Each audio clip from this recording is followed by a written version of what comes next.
Hey guys, Tom Barclay here.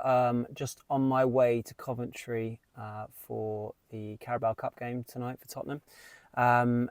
But before I head off, I just thought I'd do a quick little video based on Ange Postecoglou's embargoed section of his press conference last night. Sometimes there are some really good lines in it, sometimes less so if everything seems to be hoovered up in the open section, but there was some really good stuff. So just want to touch on two particular points from it ahead of the game in a quick little video. This one will be without the bells and whistles in terms of captions and pictures like I can sometimes do, because I'm going to get it out quickly before heading off on the road.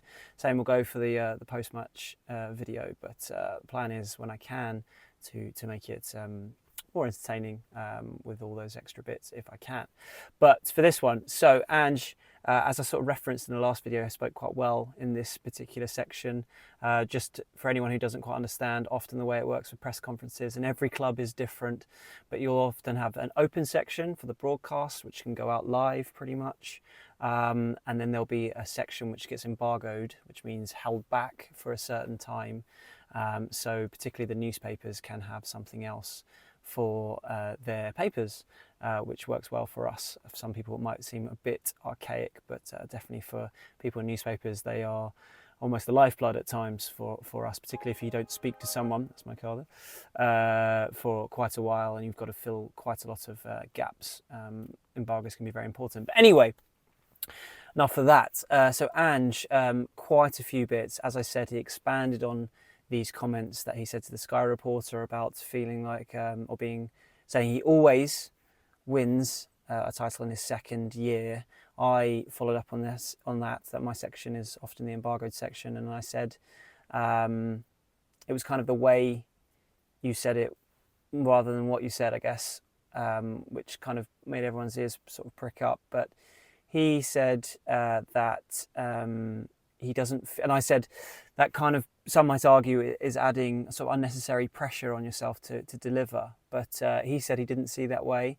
It's the way he's always been. He likes to have that kind of expectation put on himself, and he feels like that's the only way that he's got to where he has, from Australia, where very difficult to get managerial jobs in the Premier League from that route, as he's pointed out quite a few times, and rightly so. I remember when we first interviewed him out in Perth on his first pre-season tour, he talked about the amount of jobs, this is when he was doing well in Japan and had managed the Australia team, the jobs in the Premier League and the Championship, and he was meeting people and he was getting nowhere and felt like it was the equivalent of an actor in Hollywood having loads of auditions and them all coming to nothing. So I totally understand where he's coming from on that front, and he feels that sort of explaining what he's done and living up to those expectations are a big part of what's driven him to this job.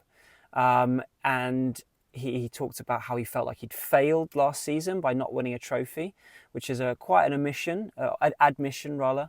Not many managers would again put that kind of pressure on themselves by saying that kind of thing, but fair play to him. He felt like he failed last year, not delivering that trophy, and he thinks he'll do it again. If he doesn't deliver one again this year, that he will have failed again. So he's setting that bar high, and we've talked about this before, how perhaps he is putting this sort of unnecessary pressure on him and the team. But he also conceded when asked about those high expectations, that he felt it was fair to judge him in the same way. And so if he doesn't meet that high bar, then he's drew the criticism that comes his way, and he totally is open to that. He understands that, whether it be from the media, whether it be from the supporters. He's talked about before about the sort of love he has of being in the Premier League and understands the sort of scrutiny that comes with it.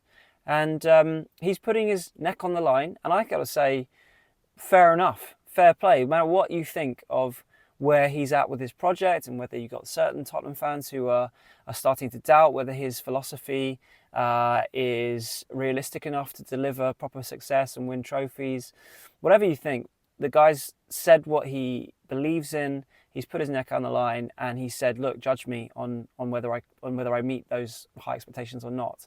And the amount of times you meet managers who try and give themselves outs and wriggle room all the time, I think you've got to give him a lot of credit for speaking that way. Of course, it is just big talk.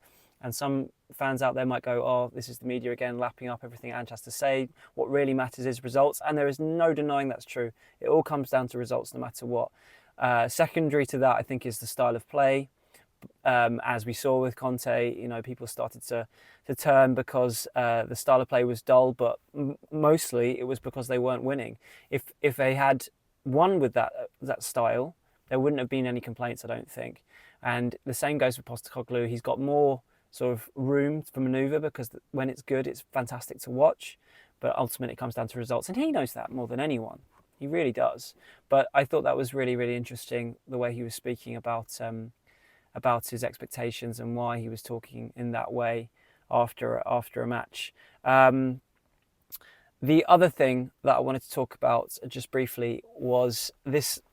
On a normal week, this bit that I'm about to talk about would be make bigger headlines, and I have sort of heard bits of it, in TalkSport, just as I was turning this on, we're talking about this. But it's kind of been a bit of a secondary line. But it was my question about Brennan Johnson, who it's not 100% clear from what I've seen, but it's pretty obvious that this must be the reason why he has deactivated his Instagram account, and it seems to be because of fan abuse, particularly off the back of that, or in the wake of the North London derby. Now, Johnson himself didn't have the best game. Yet again, he was one of those performances where he'd started a match after coming off the bench and doing well in that as a sort of super sub role, as he did at Newcastle, and struggling a bit. And he had obviously a half chance, perhaps just before half time in stoppage time in the first half, which he blazed over. And I do think there's definitely a fair sort of argument to be had about Johnson, his development, whether he's living up to expectations, whether he is good enough really to go to take it to justify his fee. That's all fair enough, but there's a difference between having sort of objective and sort of constructive criticism and abuse, and it seems like he's been had a lot of abuse come his way on social media to the point where he's actually turned it off effectively. And so I asked Ange about this, and I said, look, do you see this as part of the course of being a modern player? Which in itself, that question's kind of sad that I'd ask it that way, but he's not the first player to encounter this kind of thing. And is that just how it goes? Or do you feel sympathy with him? And Ange went on a pretty impassioned speech, pretty much, or rant off the back of this, of which I'm going to sort of mention a few things that he said, because it was a considerably long diatribe, I suppose, about this, and how frustrated he is by sort of modern culture, modern society, that they can treat people in this way. And he said, I'm sort of not paraphrasing, but breaking down some, like I say, quite a long speech. But he said, what kind of person writes abusive things to an individual? Criticism is one thing, and that's what we were talking about a minute ago. Exasperation at a game, you accept that. To sit down and write something abusive anonymously, say it in front of me, you'll get a punch on the nose, you won't do it again, mate. But they won't do that, they'll hide behind this. And I hate that it's been normalised in society, but unfortunately that's the world we live in. And then he talked about Johnson. He said this is a young guy who is probably lacking a bit of confidence at the moment. So admitting, things aren't going completely the way he wants to, Johnson. Things haven't gone his way, but he comes here every day. He's working his backside off. He's asking for feedback. He's doing everything right. He's trying so hard to become the player he wants to be. It's hurting him a lot. It's not like he's out in the town and he doesn't care and he rolls up late. So what's his crime? His crime is he isn't performing at the level that people expect of him. So, by all intents and purposes and accounts, as Ange pointed out there, Johnson is a model professional who is trying his best to become as good a player as he can be. Now, whether you think he's good enough, that's a fair argument, but Postecoglou clearly likes him because he often picks him in his sort of ideal 11, as we saw at Leicester.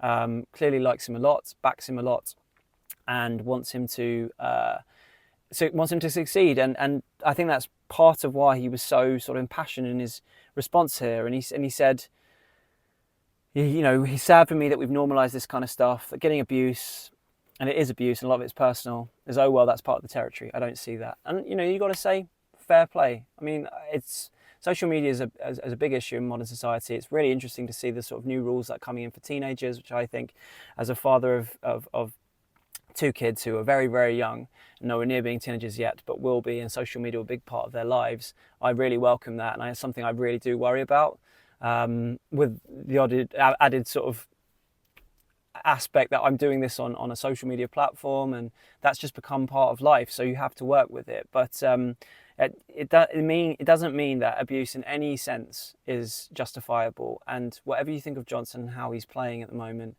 it isn't right. I think Postecoglou was totally fair enough in how he sort of defended him. So if Johnson plays tonight, it'd be nice to see a bit of support from the Spurs fans who actually go to the game, who are unlikely to be the kind of people that actually send that kind of abuse anyway. But anyway, I just thought those 2 points off the back of Postecoglou's embargoed section of his press conference were worth commenting on. But anyway, I'll speak to you after the game. Let's see how they go at Coventry. Could be a potential banana skin, could be a lot of changes. And if so, Ange, he's given it, as I said before, the big one with some of these statements he's made. He's got to deliver it. And if they go out the Carabao Cup, then he'll be due the kind of criticism, fair criticism, that he would only be expecting. But look, they got a game first. Let's see how they get on.